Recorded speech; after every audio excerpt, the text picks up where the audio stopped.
Welcome back, everyone. Thanks for watching today. Working on blue. My main trucks. Figure as much work as I do on this truck, everything would be good. If you know anything about Cummins, especially the old second gens, you know that they're notorious for leaking oil.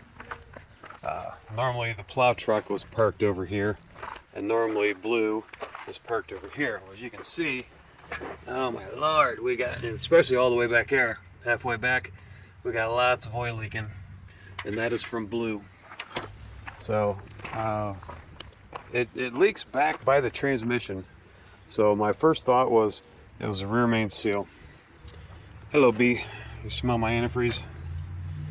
Anyways, so when I had the trailer rebuilt a year ago, I made sure that they checked the rear main seal, and he said it was dry as a bone, so that's good.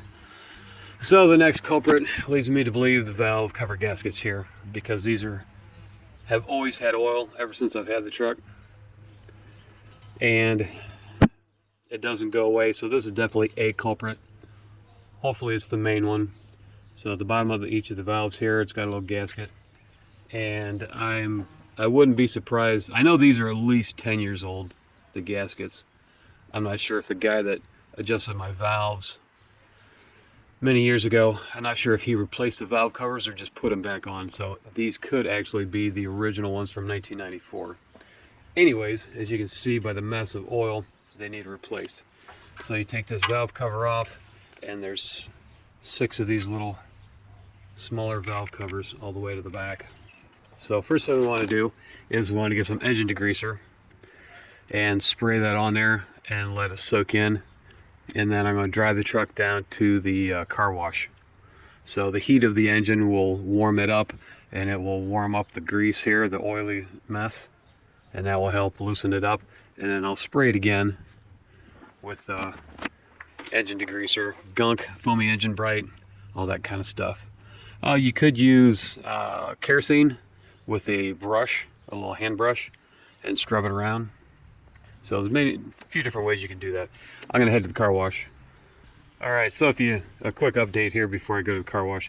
If you read the instructions on the back here, on your back of your engine degreaser, a lot of times, depending on which product you buy, how harsh it is, it can damage, stain, or streak on your plastic or your rubber sometimes. So you want to watch where you spray it, and if you do happen to get it on some of the plastic or whatnot, you want to get that washed off right away. So be sure you read your directions. All right, so we're back from the car wash. Got everything nice and clean. And what you do is, now that it's clean and dry, the next time it leaks, you can see where it's coming from. And just from coming back to the car wash, good Lord, I can already tell where we're leaking. I hope them are the valve covers and not those caps. They look like freeze plugs.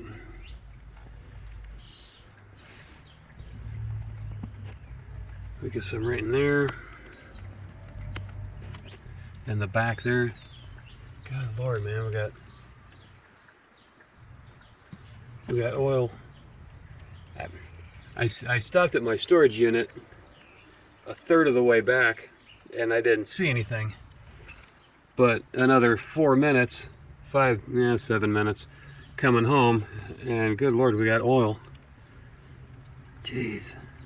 So that's definitely a problem, especially if it come out that soon.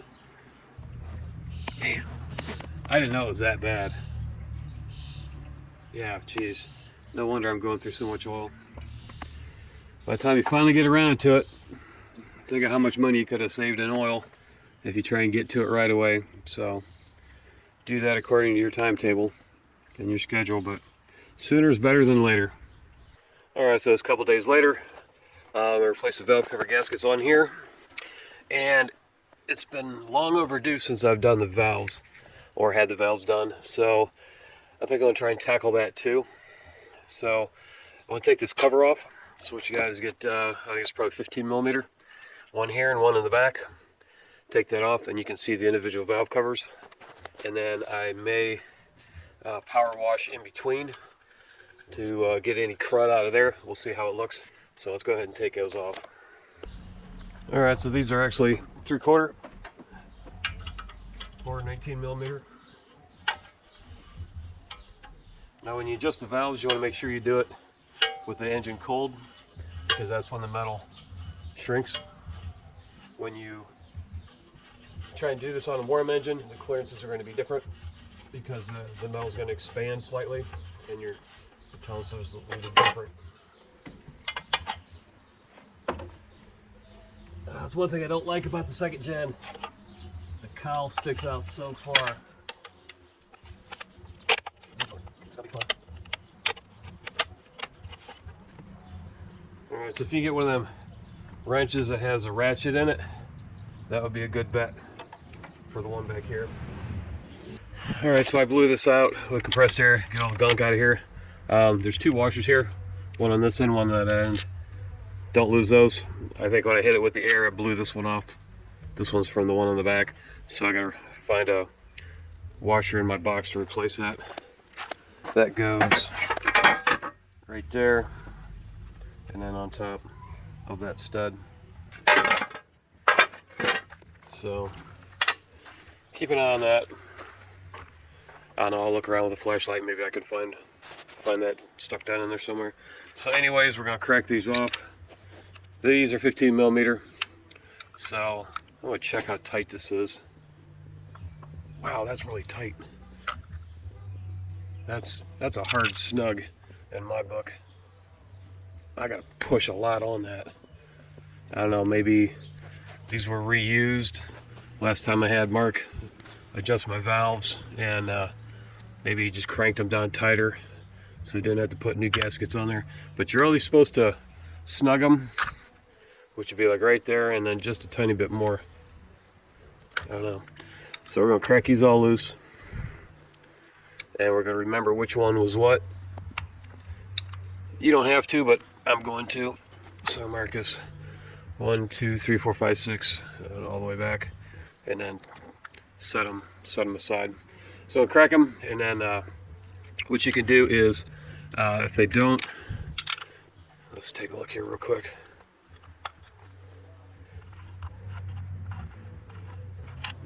They should come loose.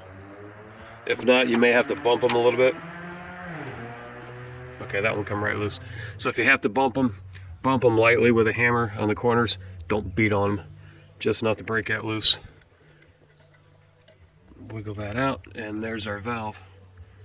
All right, so this rocker arm is for the intake, and this one is the exhaust side of valve number 1. So what we're gonna do is we're gonna crack this loose, and then you adjust with this. Skip that. I'm getting ahead of myself. We'll come back to that. So as I take these off, you can see that they've used, past guy used RTV sealant on there, and of course right there, cracking the valve cover gasket. This is why my truck is leaking oil all over the place. It's coming right out of there. You can see all down in there. It'll look like that after I could take this to the car wash, and in 10 minutes of driving it, it'll look like that. And sure enough, that's why this one's cracked right there. Oil's leaking out right there. So yep, had I known this was this simple of a fix, I would have done this a couple years ago, rather than putting it off and probably going through at least 5 gallons of oil unnecessarily. So yeah, that guy's definitely wine leaking oil. All right, let's get these off. All right, so number 1, cracked. Number 2, big gaping hole. Number 3, crack in a hole. Number 4, crack there, crack and hole there. That's number 4. Number 5, big old gap. Number 6 is the only one that didn't have a busted, cracked gasket, so let's see that. Yeah, they were right. These are hard as plastic. They're not soft pliable rubber anymore. So that's probably why last guy used a RTV gasket maker on there. But yeah, that right there is why I'm leaking oil all over the place. Alright, so on these engines, a straight 6. Number 1, number 2, number 3, number 4, number 5, number 6. And the firing order, it goes 1, then to 5, then to 3, then to 6, then to 2, then to 4. That's the firing order when this motor is going around and around. And in these strokes, you have the intake stroke, the compression stroke, the power stroke, where it combusts. And normally a gas engine the spark would ignite, but under these diesel engines, it combusts just through pressure. And then your last stroke, part of the stroke, is the exhaust. So when one of the cylinders is in the intake stroke, sucking in air, fresh air, some of the other ones are either in their compression stroke, the power combustion stroke, or exhausting the gases out the manifold here. So on this one, when cylinder number 1 is in its intake stroke, number 6 is in the exhaust stroke. So basically what you do is you split these in half. 153 and 624. Take them down here, 153 and 624. You kind of transpose them and flip them over. So like I said, when number 3 is on its intake stroke, number 4 is on the exhaust stroke. So what we have is, where's my paper here? I got these off some of the other videos. The way you do the valves is half of them you do with cylinder number 1 at top dead center, and you adjust half of them, and then the other one you take cylinder number 6 and bring that up to top dead center, and then you adjust the others. So with number 1 at top dead center, you adjust the intake side on number 1, number 2, and number 4, and also adjust the exhaust side on number 1, number 3, and number 5. So then you go back and you make sure number 6 is on top dead center, and then you will adjust the intake side on 3, 5, and 6, and the exhaust side on 2, 4, and 6. So this kind of sounded funny, but you're doing both the number 1s, and then you're doing the evens, and then the odds. On this one, you're doing both the 6s, and then the odds and the evens. So on your valves, your cylinders, this is number 1 right here. This is the intake side, this is the exhaust side. Number 2 right here, this is the intake, this is the exhaust. Number 3, intake, exhaust. Alright, so that's the same for all of them all the way back through here. The front one is the intake side of the valves, and then the back one is the exhaust. So that's how you adjust them. So these are 12 millimeter, half inch, we'll check. So what we're going to do is we're going to get your feeler gauges, and we're going to crack these loose and adjust them one at a time. But before we do that, you want to get the engine on top dead center, and we'll start with number 1 on top dead center. So in the manual trucks, you have a spot back in there on the bell housing, also on the automatics. I think the bell housing off the starter, the flex plate. Easier way, put a socket on the alternator nut, and we'll have to go backwards with it. So I think if you go forwards, it just slips the belt. If you go backwards, it will turn the engine and turn the crank. So in order to do that, you need to put your truck in neutral. So either set the parking brake and put it neutral, or you can put some chunks of wood, a wood chuck, if you will. And then once you get that, turn the key, put it in neutral, and then turn the key off as far as it'll go. So I'm going to go ahead, chuck the wheels, and put her in neutral. Alright, so we got the truck in neutral, got the wheels chocked. I'm going to get a 22 millimeter and put it on your alternator nut. And if you go forwards, the belt just slips and it can't turn anything. So you got to put it on loosen. So I'm going to spin it around, and you can see the valve train going up and down as I do this. So you see here moving. Now this one's going down. So what you want to do is you want to get number 1 on top dead center, and that'll mean both of them will be up as far as they go. So these guys are on the way down. Now they're starting to come back up.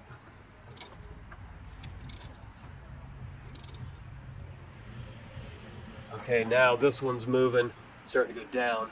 So I'm going to run it over another couple rotations, because I believe the engine has to make 2 complete revolutions to do a combustion cycle.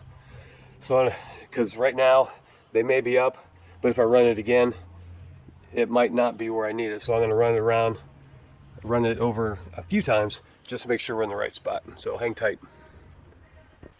Okay, so I barred it over a few revolutions, and now I got the intake on number 1 all the way up, and it's got some wobble to it. So that means I should also check the intake on number 2. That was loose. Intake on number 4. That one's at the bottom. Where the exhaust is. Yeah, maybe I got to go another stroke. All right, so on number 1, also check the exhaust on 1. That's tight. Exhaust on 3 and 5. 3 is loose. 5 is down at the bottom. So I think I need to go over another half revolution of the motor until all of those come up top to where they're loose. So let me bar that over a little more. All right, so I barred it over again. Intake on 1 is good. Intake on 2 is still sticky. I don't know. Maybe I'm going to bar that over just a little bit until this one comes all the way up. But the intake on number 4 is loose, and also exhaust on 1, 3, and 5. Those are all good, so I'm assuming that is top dead center as close as I can get it. Not sure what's up with number 2. So I will adjust these while they're loose, seemingly at top dead center. So where's it at? Other paper here. On the intake side, the valve lash is 10 degrees, or 10 thousandths of an inch. So these, you're going to put 10 thousandths feeler gauge underneath, and then when you do the exhaust side, that needs to be 20 thousandths. So out of that, that's moving quite a bit. It'll be interesting to see what those are. Yeah, like I said, I forgot how long the interval was. It's supposed to be every 24,000 miles, so we're definitely past that. Truck seems to run fine, but this will just help give it longevity. So it's something you want to do, and it's not terribly difficult, so I'll help lead you through that. So what we're going to do is get to our 14 millimeter, and we're doing intake on this one, so we'll crack that loose. And then we're going to take our feeler gauge, slide it under there, and then adjust this bolt with a screwdriver until we get right where we need to be on that. So let me get my feeler gauges set up.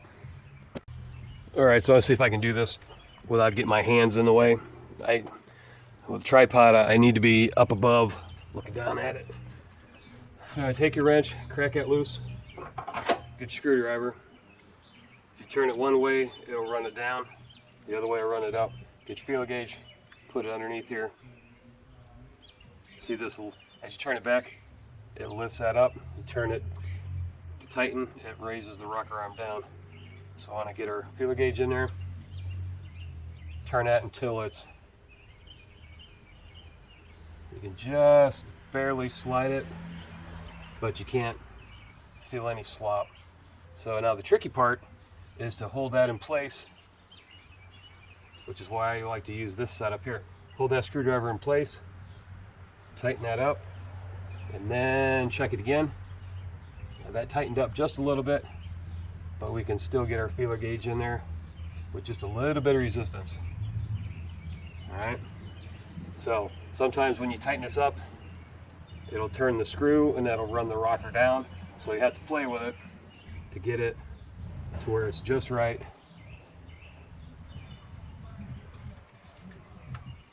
There we go. You can slide that without very much hesitation. All right, so while we're here, let's check number 2 and number 4. Number 2 is still tight. Number 4 is loose.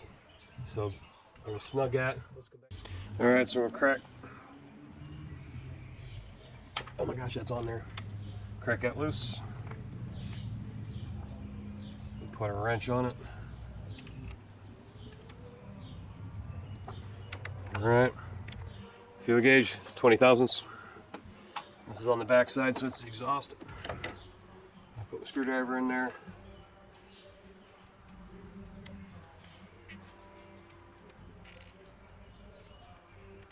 That's not enough. That was more like 15 thousandths in there. Just a fine touch, man. Trying to get keep my hand out of the way, arm. All right, so you can see that's too much. As I slowly turn that down, that arm clamps down on that. And, slowly bring it in.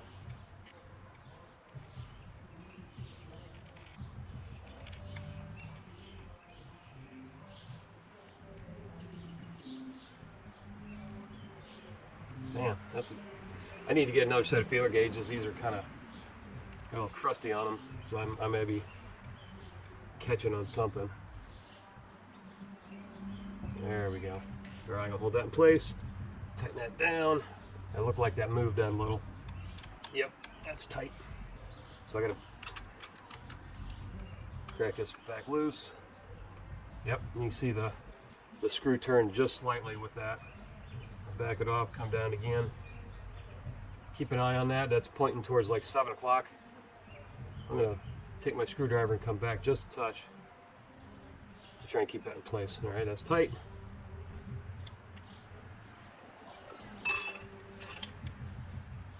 And that has almost no slop in it, so that's good. All right, so that one's tight. And what I'm gonna do is get all the exhausts and all the intakes, and snug these down well so that these rocker arms don't move. And then what I'll do is I'll come through with the torque wrench and put them to 80 foot-pounds.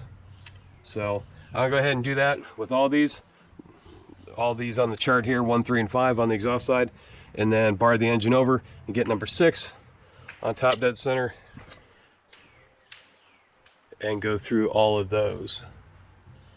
So this is going to take probably 20 minutes to a half an hour just to make sure I get them all right. And then I will see you on the other side. All right, so one more side note. When you get back here in number 5 and number 6, you're not going to be able to get the screwdriver in there. So you're going to have to use a stubby. And that barely fits up in the thing. God, number 6 is going to be a nightmare. Oh, I'm not looking forward to that. This is one advantage the first gens, the 89 to 93 have, because the engine is clear out here. There's no cowl, this part that overhangs over the engine. The engine is all the way back to the firewall, and then the windshield starts way back there. So this is a problem on my gas truck too. Tried to get the distributor adjusted way back there. Freaking nightmare. I had to pay somebody a lot of money to do it. To be able to get, you can't even see back in there, let alone, you can kind of touch it, but to get your hands back in there and then put everything back together, what a nightmare. So anyways, little side note, you need your stubby for the back too. All right, so I got everything done off of number 1, top dead center. Now I barred it over to get number 6, top dead center.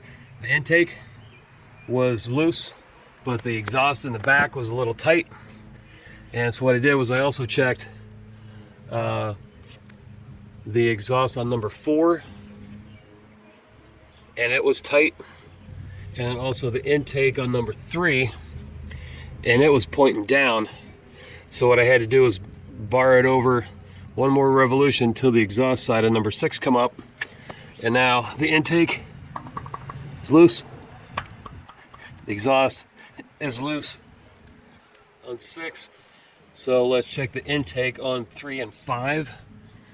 Intake on 5, that one's a little sticky, kind of like number 2 was. I may have to bar just a little bit to get this one to top out. That could be something with the cam. I'm not sure why. Something's not sinking because they're not all loose at the same time. They're not all topping out.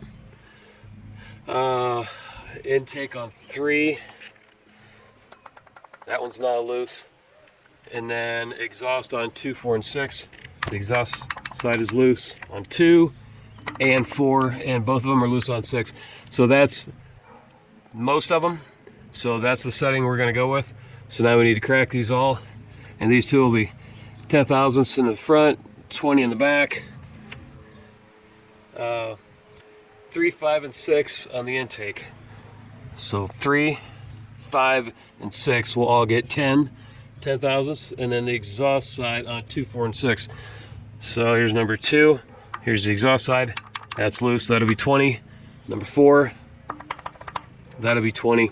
And then number 6 in the back will be 20. So I will do those, and we'll come back. All right, so I got them all adjusted, and they're good and ready to go.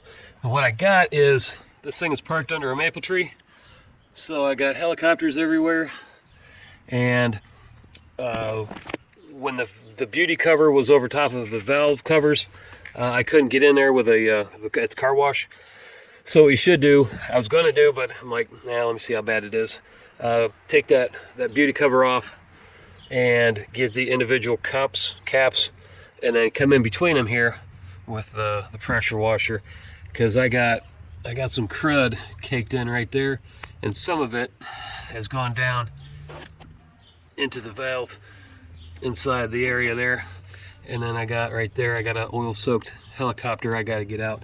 So what you want to do is take a Q-tip, and all these shiny areas where the valve covers sit, you want to clean them off, get all that gunk and residue like right there, get that out of there, get them things cleaned off. That way when you put the new valve cover gaskets on, they will make a flush seating against the metal, which is imperative. Otherwise you're going to smash it down, it's going to damage it, and you're going to get a leak. So I'm going to go ahead and clean all these off. Then we're going to put our valve cover gaskets on after we clean the valve covers off. Okay, so after you've got your valve lash set, what you want to do is you want to take your torque wrench, set it on 18 foot-pounds, and then all these ones you adjusted, you can come in and tighten them down to 18. Makes that noise. The next one. So that's not a whole lot tighter than what I already had them. I always click it a few times just to be double sure. All right, that one's already at it.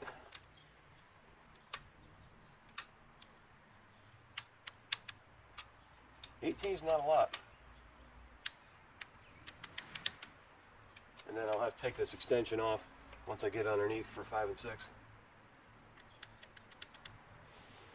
Torque wrench comes in handy, especially when you're doing valve train. You want to make sure everything's to the spec.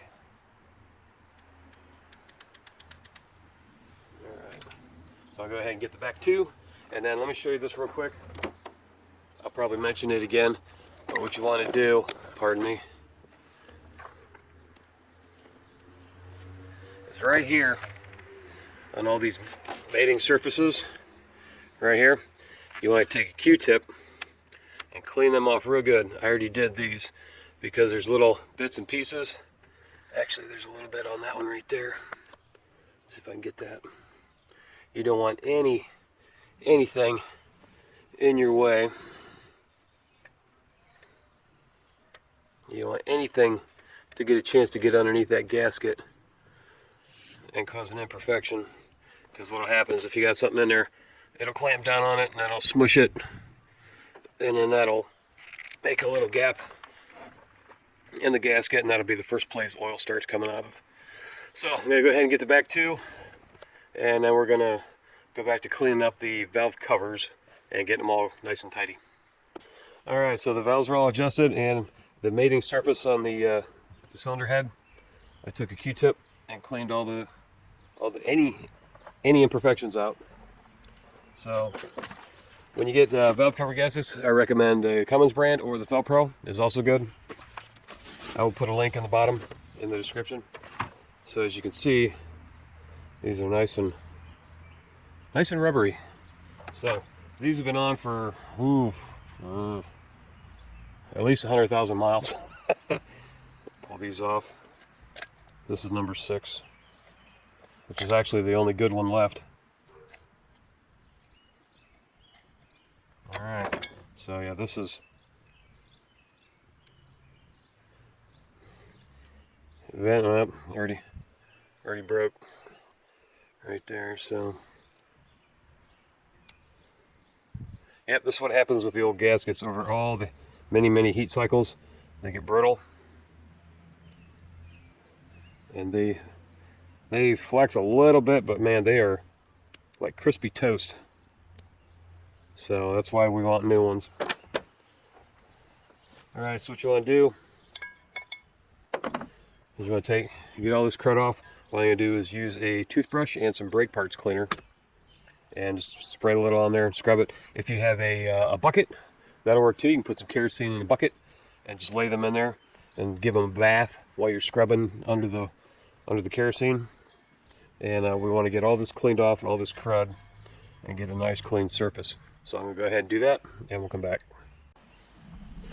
All right, so one more thing before I forget. These come with the new O-rings. So if you look at your valve caps, your valve cover bolts, there's a little rubber O-ring on there. So you want to take that old one off.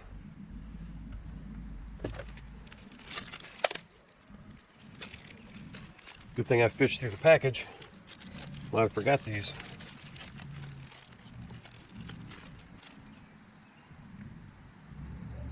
Put your new one on here.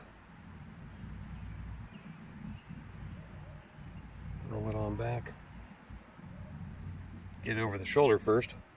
Come on.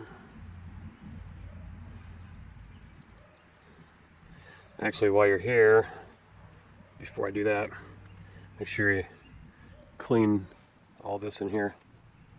Make sure there's nothing in there that'll tear it.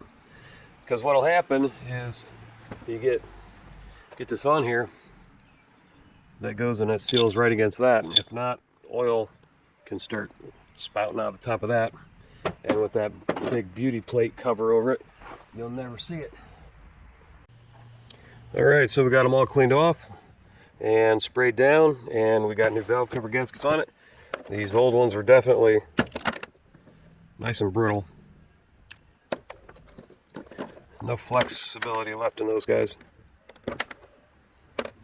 So they were definitely past due to be changed.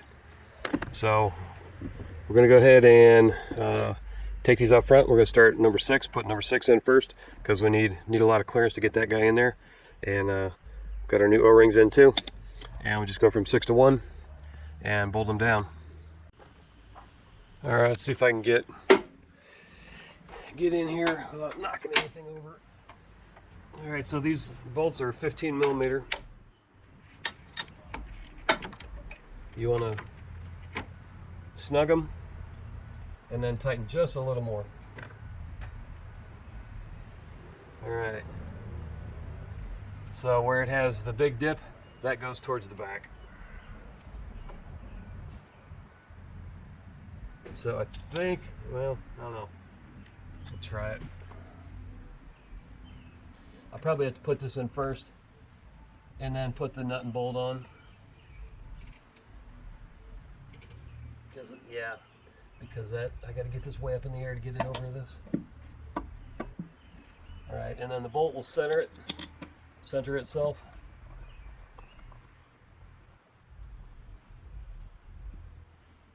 So I'll take it light, take a look-see back here. I'll twist it so that it looks pretty centered. About like that. Make sure it's covering. On the sides you can see, like right here, you can see where it's lined up. So if you're off a little, you'll start to see the bare metal. If you have the bare metal covered completely, then you're right on. So let me get the socket back here. And because that one's got a stud on top, that won't work. I'll have to use the open end. So tighten it by hand.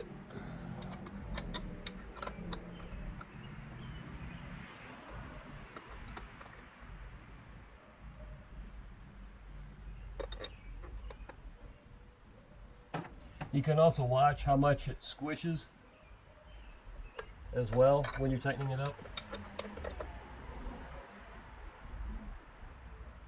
All right, that's starting to get what I would call a medium snug.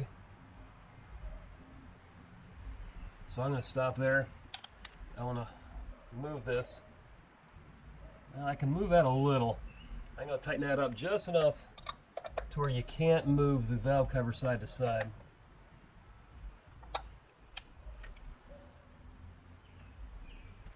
I mean, I can move it if I manhandle it, but I don't want to go any more that way. All right, I want to tighten that just a little more. Okay, that's what I call a medium snug. All right, so let's go ahead and do number 4, number 5.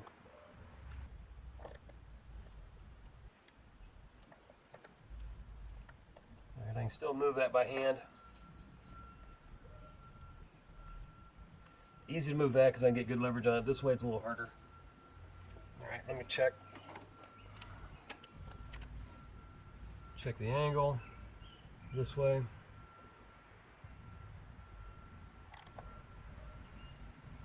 That's good.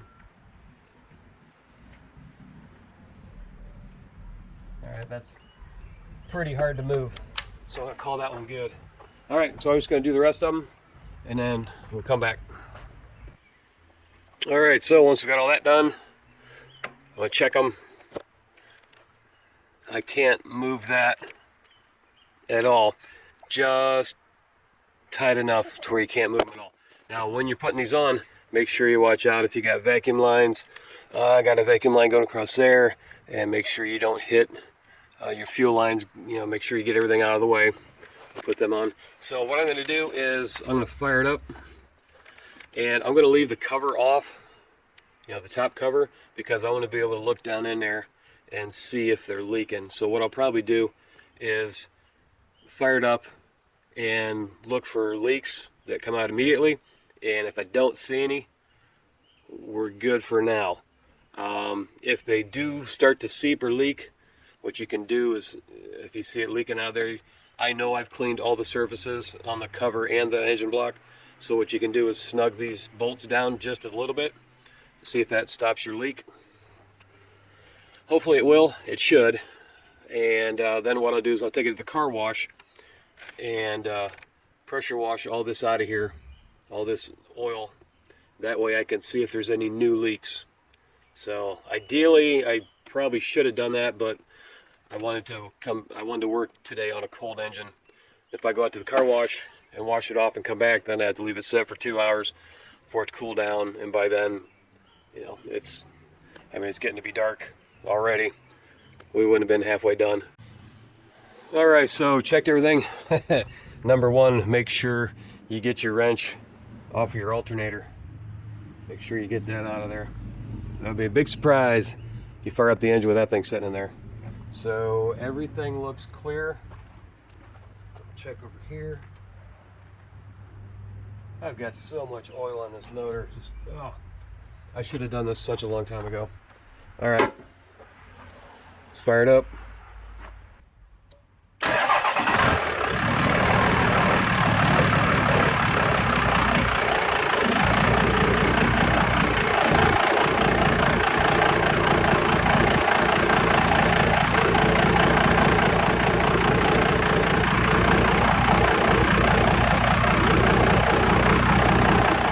So it sounds about the same. So I go ahead and look around for leaks. A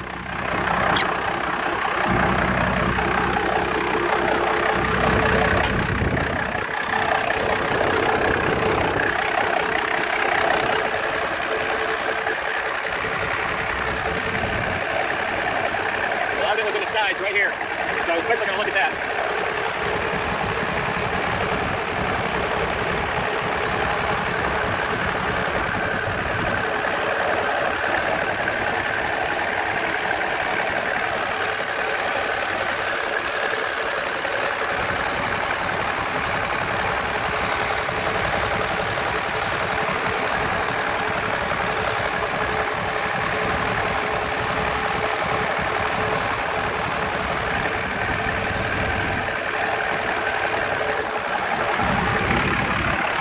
so I think everything looks pretty good. I don't see any leaks. We'll go ahead and shut it off.